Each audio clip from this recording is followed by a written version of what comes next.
గుజరాత్ రాజకీయాల్లో కీలక పరిణామం జరిగింది. సీఎం విజయ్ రూపానీ తన పదవికి రాజీనామా చేశారు. గవర్నర్ ఆచార్య దేవవ్రత్ కు రాజీనామా సమర్పించారు. తనకు సీఎంగా అవకాశం ఇచ్చిన మోడీ, అమిత్ షాకు ధన్యవాదాలు తెలిపారు. విజయ్ రూపానీ తాను రాష్ట్రంలో బీజేపీ బలోపేతానికి కృషి చేస్తానని అన్నారు. విజయ్ రూపానీ రాజీనామాకు గల కారణాలు చెప్పలేదు. ఇంతవరకు తనకు అప్పగించిన బాధ్యతను సమర్థవంతంగా నిర్వహించారని చెప్పారు రూపానీ. ఇక గుజరాత్ లో వచ్చే ఏడాది అసెంబ్లీ ఎన్నికలు జరగబోతున్నాయి. ఇలాంటి సమయంలో విజయ్ రూపానీ రాజీనామా చేయడం రాజకీయ వర్గాల్లో సంచలనంగా మారింది. 2016 ఆగస్టు 7న రూపానీ గుజరాత్ ముఖ్యమంత్రిగా బాధ్యతలు చేపట్టారు. ఆయన పదవీ కాలం మరో ఏడాది పాటు ఉంది. అయితే బీజేపీ అధిష్టానం ఆదేశాలతోనే ఆయన సీఎం కుర్చీ నుంచి వైదొలిగినట్లుగా తెలుస్తోంది. కొత్త నాయకత్వం నేతృత్వంలో వచ్చే ఏడాది అసెంబ్లీ ఎన్నికలకు వెళ్లాలని అధిష్టానం భావిస్తున్నట్టుగా సమాచారం. పటేల్ సామాజిక వర్గానికి చెందిన నేతకే తదుపరి సీఎం బాధ్యతలు అప్పగించే అవకాశం ఉన్నట్టుగా తెలుస్తోంది. విజయ్ రూపానీ రాజీనామాతో అక్కడ తదుపరి సీఎం ఎవరు అన్నదానిపై చర్చ నడుస్తోంది. ముఖ్యంగా 4 పేర్లు వినిపిస్తున్నాయి. కేంద్ర మంత్రి మన్సుఖ్ మాండవీయ, పటేల్ సామాజిక వర్గానికి చెందిన నితిన్ పటేల్ తో పాటు సిఆర్ పాటిల్, గోర్డన్ జడాఫియా కూడా రేసులో ఉన్నారు. వీరిలో ఎవరికి ఛాన్స్ దక్కుతుందో మరికొద్ది రోజుల్లో తేలిపోనుంది. ఇటీవలి కాలంలో బీజేపీ అధిష్టానం వ్యూహాత్మకంగా వ్యవహరిస్తోంది. ఎన్నికలకు ముందు రాష్ట్రాల సీఎంలను మారుస్తోంది. కర్ణాటకలో ఇలాంటి వ్యూహాన్ని అనుసరించింది. యడియూరప్ప స్థానంలో బొమ్మ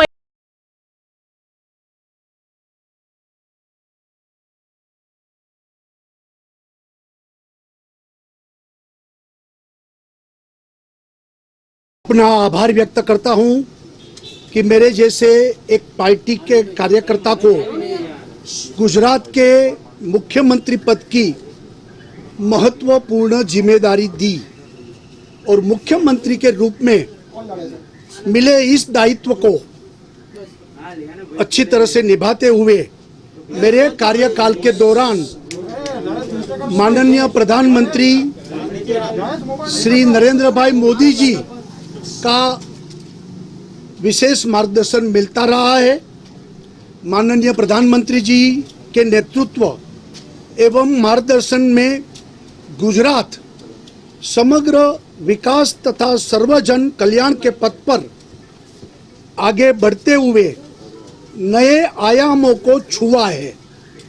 गुजरात के विकास की यात्रा में गत 5 वर्षों में मुझे भी योगदान करने का जो अवसर मिला उसके लिए मैं माननीय प्रधानमंत्री जी के बहुत आभारी हूँ, आभार प्रकट करता हूँ। मेरा मानना है कि अब गुजरात की विकास की यह यात्रा प्रधानमंत्री जी के नेतृत्व में एक नए उत्साह, नई ऊर्जा के साथ नए नेतृत्व में आगे बढ़नी चाहिए। ये ध्यान रखकर मैंने गुजरात के मुख्यमंत्री पद के दायित्व से त्याग पत्र दिया है। संगठन एवं विचारधारा आधारित दल होने के नाते भारतीय जनता पार्टी की यह परंपरा रही है। समय के साथ साथ कार्यकर्ताओं के दायित्व भी बदलते रहते हैं। यह हमारी पार्टी की विशेषता है। अपना आभार व्यक्त करता हूं कि मेरे जैसे एक पार्टी के कार्यकर्ता को गुजरात के मुख्यमंत्री पद की महत्वपूर्ण जिम्मेदारी दी और मुख्यमंत्री के रूप में मिले इस दायित्व को अच्छी तरह से निभाते हुए मेरे कार्यकाल के दौरान माननीय प्रधानमंत्री श्री नरेंद्र भाई मोदी जी గుజరాత్ లో సీఎం మార్పుపై విశ్లేషణను ప్రొఫెసర్ నాగేశ్వరరావు గారిని అడిగి తెలుసుకుందాము. నాగేశ్వర్ గారు, ఏ విధంగా చూడాలి? ప్రధాని సొంత రాష్ట్రంలో ముఖ్యమంత్రి మార్పును ఎలా చూడాలి? ఇప్పుడు ప్రధానమంత్రి సొంత రాష్ట్రంలోనే కాదు, మీరు గమనిస్తే వరుసగా 3 రాష్ట్రాలు ఇప్పటికీ ముఖ్యమంత్రులు మార్చారు. మీకు ఉత్తరాఖండ్ లో తీరత్ సింగ్ రావత్ ను మార్చారు. తీరత్ సింగ్ రావత్ అయితే కేవలం 4 నెలలే ముఖ్యమంత్రిగా ఉన్నారు. అంతకుముందు త్రివేంద్ర సింగ్ రావత్ మార్చి తీరత్ సింగ్ రావత్ ని తీసుకొచ్చారు. మళ్ళీ అతన్ని 4 months కే మార్చారు. కర్ణాటకలో యడియూరప్పను మార్చారు. సో ఇప్పుడు గుజరాత్ లో విజయ్ రూపానీ మారుస్తున్నారు. అంటే ఇది ఒక ట్రెండ్. ఏంటి అంటే ప్రభుత్వానికి వ్యతిరేకంగా ప్రజల్లో అసంతృప్తి ఉంది కనుక ఆ అసంతృప్తిని దారి మళ్లించి కొత్త ముఖ్యమంత్రిని పెడితే మళ్ళీ కొత్త అసంతృప్తిని ఎదుర్కోవచ్చు అనేటువంటిది బీజేపీ వ్యూహం. ఇది కాంగ్రెస్ పార్టీ గతంలో చాలా ఏళ్ళు చేసింది ఈ వ్యూహాలు. అప్పుడు బీజేపీ కాంగ్రెస్ విమర్శించేది, స్థిరత్వం ఉండదు, స్టెబిలిటీ ఉండదు. ఇప్పుడు మనగా ఒక్కొక్క టర్మ్ లో 5 ఏళ్లలో 3-4 మారేవారు కాంగ్రెస్ లో ముఖ్యమంత్రులు. సో కాంగ్రెస్ అయితే స్టెబిలిటీ ఉండదు అని బీజేపీ విమర్శించేది. ఇప్పుడు బీజేపీ పాలన కూడా అలాగే తయారైంది. గుజరాత్ లో సంపూర్ణమైన మెజారిటీ ఉంది బీజేపీకి. అయినా కూడా విజయ్ రూపాన్ని ఎందుకు మార్చారు? ఎందుకంటే అంతకు ముందు కూడా 2016 అనుకుంటాను. సో అప్పుడు కూడా ఇలాగే చేశారు. అప్పుడు ఆ 1 year బిఫోర్ ఆనందీబెన్ పటేల్ లో మార్చి విజయ్ రూపాన్ని తీసుకొచ్చారు ఎలక్షన్లకు 1 year ముందు. కారణం ఏంటంటే అప్పుడు పటేల్ ఉద్యమం జరిగింది. పటేల్ కమ్యూనిటీ గుజరాత్ లో చాలా పవర్ఫుల్ కమ్యూనిటీ. వాళ్ళు రిజర్వేషన్లకు ఉద్యమం జరిపారు. సో ఆ కమ్యూనిటీలో తీవ్రమైన అసంతృప్తి ఉంది. దాని నుంచి బయటపడడానికి ఆనందీబెన్ పటేల్ మార్చి విజయ్ రూపాన్ని పట్టుకొచ్చారు. సో ఇప్పుడు విజయ్ రూపాని ముఖ్యంగా కోవిడ్ నిర్వహణ విషయంలో తీవ్రమైన వ్యతిరేకత ఉంది. సో ఆ వ్యతిరేకత నుంచి బయటపడడానికి ఇప్పుడు విజయ్ రూపాన్ని మారుస్తున్నారు. ఉత్తరప్రదేశ్ లో కూడా యోగి ఆదిత్యనాథ్ పైన కూడా ఇలాంటి వ్యతిరేకత ఉంది. ఆయనను కూడా మార్చాలని చాలా ప్రయత్నాలు జరిగాయి.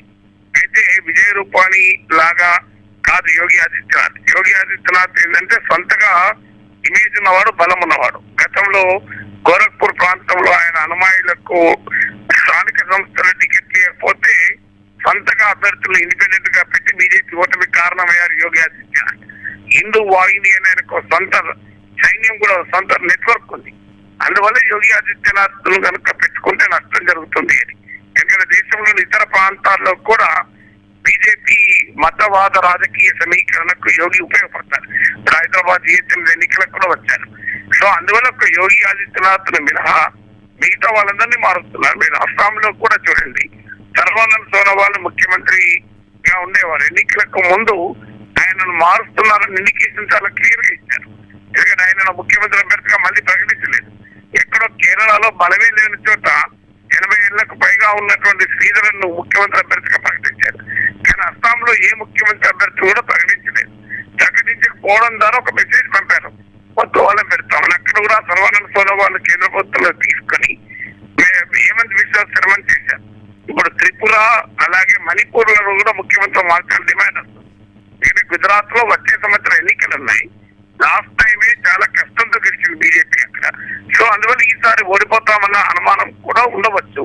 సో అందువల్ల మన ముఖ్యమంత్రి మార్చడం ద్వారా ఇమేజ్ మేక్ వరకు ఒక ప్రయత్నం ఇది. అని నాగేశ్వర్ గారు, అంటే ముఖ్యమంత్రి క్యాండిడేట్ కొత్త వారిని పెట్టినంత మాత్రాన ప్రభుత్వ వ్యతిరేకత సమసిపోతుందా? ఎలా చూడాలి అసలు? కొత్త ముఖ్యమంత్రి మార్పు వెనక సామాజిక సమీకరణాలు ఏమైనా పనిచేస్తుంటాయా? సామాజిక సమీకరణలు తప్పనిసరిగా ఉంటాయి. ఎప్పుడైనా ముఖ్యమంత్రి మారిస్తే టోటల్ గా యాంటీ ఇన్కంబెన్సీ పోతుందని ఎవరు గ్యారంటీ ఇవ్వలేరు. కానీ కొంతవరకు దాన్ని కంట్రోల్ చేసడానికి అవకాశం ఉంటుంది. ఎప్పుడైనా న్యూ ఫేస్ వచ్చే వరకు ఆటోమేటిక్ గా పాత ముఖ్యమంత్రి పైన పాలన పట్ల అసంతృప్తి కాస్త తగ్గుతుంది. ఎందుకంటే 2017లో గుజరాత్ అసెంబ్లీ ఎన్నికలు జరిగాయి. 2016లో ఆనందీబెన్ పటేల్ మార్చి విజయ్ రూపాన్ని పట్టుకొచ్చారు. ఆ రకంగా విజయానికి తోడ్పడింది కదా. అందువల్ల ఎవరము గ్యారంటీ ఇవ్వడం ఖచ్చితంగా ఉపయోగపడుతుందని. కానీ అదొక ప్రయత్నం. వ్యూహాల్లో పార్టీలు అనుసరించే వ్యూహాల్లో ముఖ్యమంత్రులు మార్చడం కూడా ఒక కార్యక్రమం. అది మన దగ్గర కూడా చూసాం. జనార్దన్ రెడ్డి, చెన్నారెడ్డి, కోట్ల విజయభాస్కర్ రెడ్డి ఒక్క టర్మ్ లో 2-3 మారేవారు. ఇప్పుడు అందువల్ల కర్ణాటకలో అది కూడా గతంలో కూడా అలవాటు. అందువల్ల రాజకీయ పార్టీలు ప్రజల అసంతృప్తి పెరిగినప్పుడు, ప్రజల నుంచి వ్యతిరేకత పెరిగినప్పుడు ఆ వైట్ వాషింగ్ అంటారు. వైట్ వాషింగ్ చేసినంత మాత్రాన ఇంట్లో ఉన్నటువంటి క్రాక్స్, ఇంటికి ఉన్నటువంటి లోపాలు పోవు కదా. కానీ వైట్ వాషింగ్ చేస్తే కొంత కొత్త కనబడుతుంది. కనీసం దూరం నుంచి చూసైనా బాగానే ఉంది కదా ఇల్లు అనుకునే అవకాశం ఉంటుంది. దగ్గరికి చూస్తే తెలిసిపోతుంది. సో అందువల్ల ఇది ఒక వైట్ వాషింగ్ కార్యక్రమం చేస్తారు. కొన్నిసార్లు అది క్లిక్ అవుతుంది, కొన్నిసార్లు క్లిక్ కాదు. అండ్ మీరు చెప్తున్నట్టుగానే సామాజిక సమీకరణాలే గనక ముఖ్య భూమిక పోషిస్తే పటేల్ సామాజిక వర్గానికే పట్టం కట్టడం వెనుక ఏం వ్యూహం దాగుంది? అంటే చూడాలి ఇప్పుడు వాళ్ళు ఎవరిని ఎలా పెడతారు అనేది డెఫినెట్ గా పటేల్ కమ్యూనిటీ ఒక బలమైన కమ్యూనిటీ. బీజేపీకి మొదటి నుంచి కూడా బలం అండదండలుగా ఉన్నారు. సో దాంట్లో పటేల్ రిజర్వేషన్ ఉద్యమం వచ్చేంత వరకు బీజేపీకి స్ట్రాంగ్ గా బ్యాకింగ్ ఉన్న కమ్యూనిటీ. సో అందువల్ల అది సోషల్ ఇంజనీరింగ్ అనేది బీజేపీ కొత్త కాదు. ఇప్పుడు మీకు ఉత్తరప్రదేశ్ నుంచి మొదలుకొని అన్ని రాష్ట్రాలు ఈ సామాజిక సమీకరణ దృష్టిలో పెట్టుకునే నాయకత్వాలు నిర్ణయాలు ఉన్నాయి.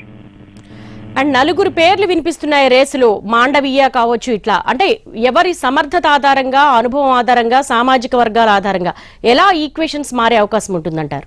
అవి ఎవరు ఇప్పుడే చెప్పలేము. బీజేపీలో ఎవరు మన జ్యోతిష్యులు చెప్పగలగాలి, నేను చెప్పలేను కదా. సో ఎవరవుతారనేది అది బీజేపీ నాయకత్వం చెప్పాలి. ఇప్పుడు ఇక్కడ కూడా చాలా మంది పేర్లు వచ్చాయి కర్ణాటకలో.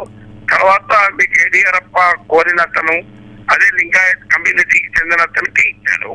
ఇప్పుడు ఉత్తరప్రదేశ్ లో కూడా బ్రాహ్మణ్ కమ్యూనిటీ ఠాకూర్లకు అనుకూలంగా ఉన్నాడు యోగి ఆదిత్యనాథ్ అని తీవ్ర వ్యతిరేకత ఉంది. అయినా కూడా ఆయన కంటిన్యూ చేశారు. బ్రాహ్మణ్ లాబీని సంతృప్తి పరిచేటువంటి పని చేస్తున్నారు.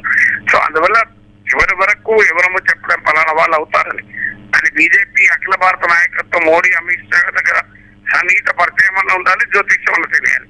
ఈ రెండు తెలియదు కాబట్టి చెప్పలేదు. రైట్, థ్యాంక్ యూ నాగేశ్వర్ గారు.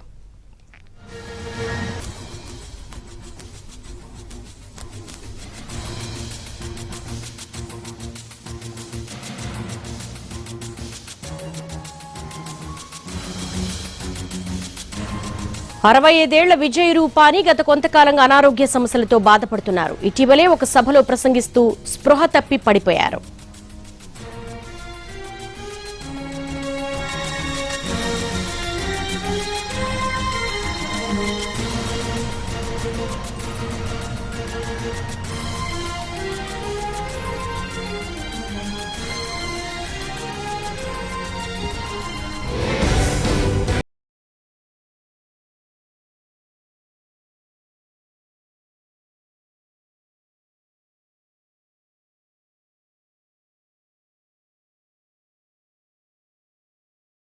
లో కీలక పరిణామం చోటు చేసుకుంది. సీఎం విజయ్ రూపాని తన పదవికి రాజీనామా చేశారు. గవర్నర్ ఆచార్య దేవవ్రత్ కు రాజీనామా సమర్పించారు. తనకు సీఎంగా అవకాశం ఇచ్చిన మోడీ, అమిత్ షాకు ధన్యవాదాలు తెలిపారు విజయ్ రూపాని.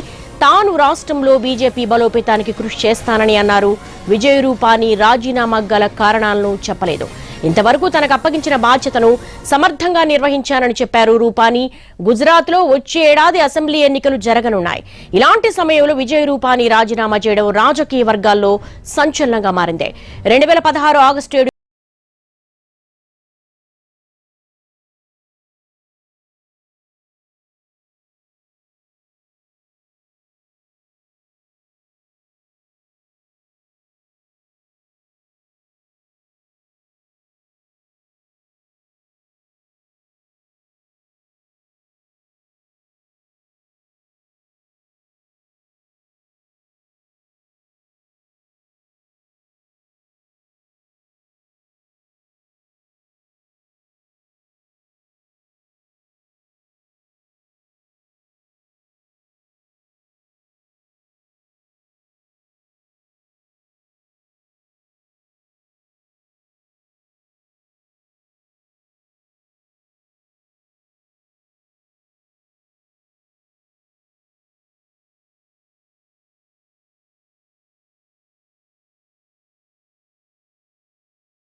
कि मेरे जैसे एक पार्टी के कार्यकर्ता को गुजरात के मुख्यमंत्री पद की महत्वपूर्ण जिम्मेदारी दी और मुख्यमंत्री के रूप में मिले इस दायित्व को अच्छी तरह से निभाते हुए मेरे कार्यकाल के दौरान माननीय प्रधानमंत्री श्री नरेंद्र भाई मोदी जी का विशेष मार्गदर्शन मिलता रहा है। माननीय प्रधानमंत्री जी के नेतृत्व एवं मार्गदर्शन में गुजरात समग्र विकास तथा सर्वजन कल्याण के पथ पर आगे बढ़ते हुए नए आयामों को छुआ है। गुजरात के विकास की यात्रा में गत 5 वर्षों में मुझे भी योगदान करने का जो अवसर मिला, उसके लिए मैं माननीय प्रधानमंत्री जी के बहुत आभारी हूँ, आभार प्रकट करता हूँ।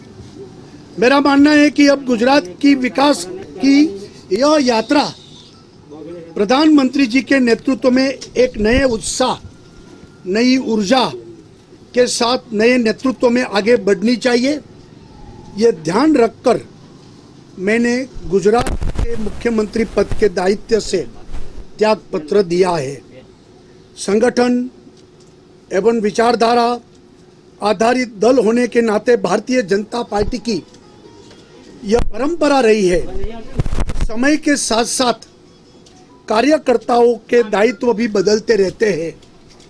यह हमारी पार्टी की विशेष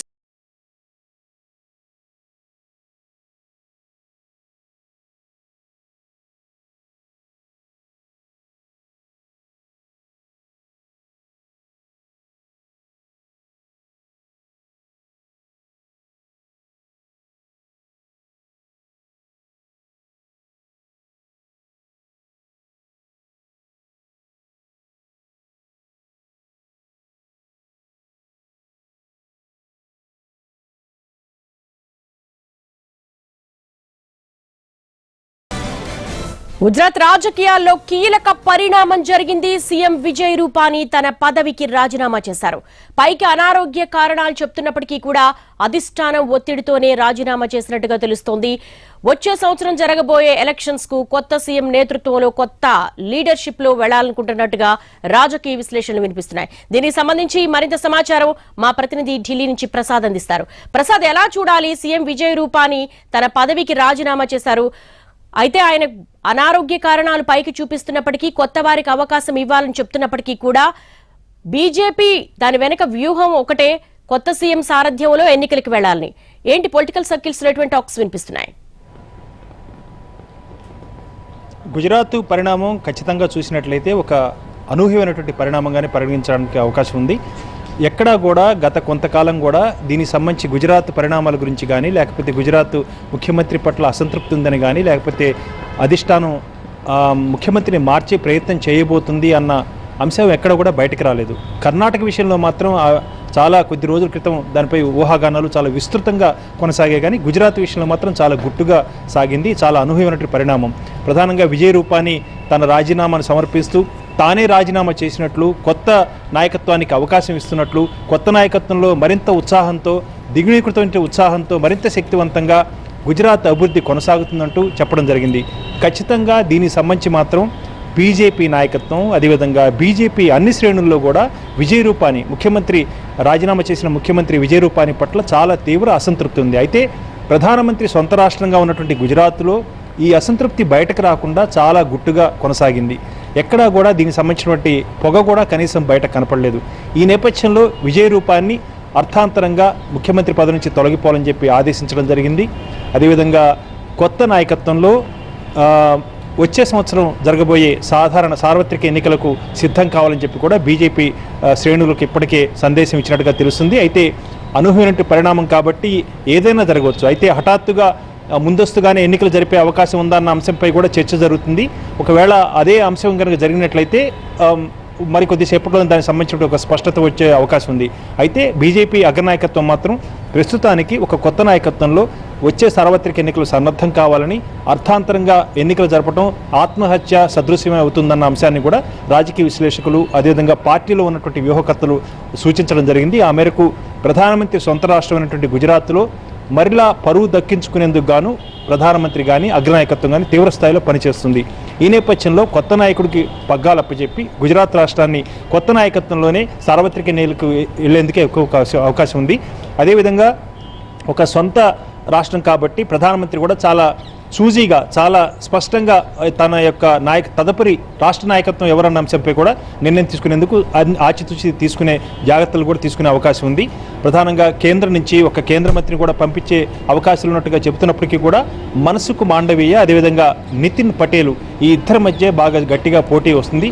పటేల్ వర్గం చాలా గుజరాత్లో చాలా శక్తివంతున్నటువంటి సామాజిక వర్గం కాబట్టి పటేల్ వర్గాన్ని మరలా సంతృప్తి పరిచేందుకు గాను నితిన్ పటేల్కు ఈ అవకాశం ఇచ్చే అంటే ప్రసాద్ కర్ణాటక ఫార్ములాని ఇక్కడ అప్లై చేయొచ్చా? లింగాయత్ సామాజిక వర్గానికి ఇచ్చారు కాబట్టి ఇక్కడ పటేల్ సామాజిక వర్గం ఎక్కువ స్ట్రాంగ్ గా ఉంది కాబట్టి నితిన్ పటేల్ వైపే మొగ్గు చూపే అవకాశం ఉందా? మన్సుఖ్ మాండవీయకి ప్లస్ అయ్యే అవకాశం ఉందా? ఖచ్చితంగా అదే పటేల్ వర్గాన్ని సంతృప్తి పరుచుకోవాలి. అదేవిధంగా ఇతర వర్గాలను కూడా కలుపుకొని పోయే సామర్థ్యం కూడా పటేల్ చాలా సామాజికంగా చాలా శక్తిమైనటువంటి వర్గం కాబట్టి ఆ వర్గంతో మిగిలిన వర్గాలు కూడా నడిచేందుకు అవకాశం ఉంది కాబట్టి పటేల్ వర్గానికి ఈ అవకాశం ఇవ్వాలి, రాష్ట్ర నాయకత్వం ఇవ్వాలని చెప్పి బీజేపీ అగ్రనాయకత్వం అమిత్ షా కానీ లేకపోతే నరేంద్ర మోడీ ఇద్దరు కూడా గుజరాత్ రాష్ట్రానికి చెందిన వాళ్లే కాబట్టి ఆ అంశానికి పటేల్ వర్గానికే ఈ అవకాశం ఇచ్చే వీలుందని మాత్రం చాలా స్పష్టంగా తెలుస్తుంది. ఏదైనప్పటికీ కూడా గుజరాత్లో బీజేపీలో తీవ్ర స్థాయిలో అసంతృప్తి ఉంది. అదేవిధంగా సామాజిక వర్గాల మధ్య కూడా అనేకమైనటువంటి అభిప్రాయ భేదాలు ఉన్నాయి.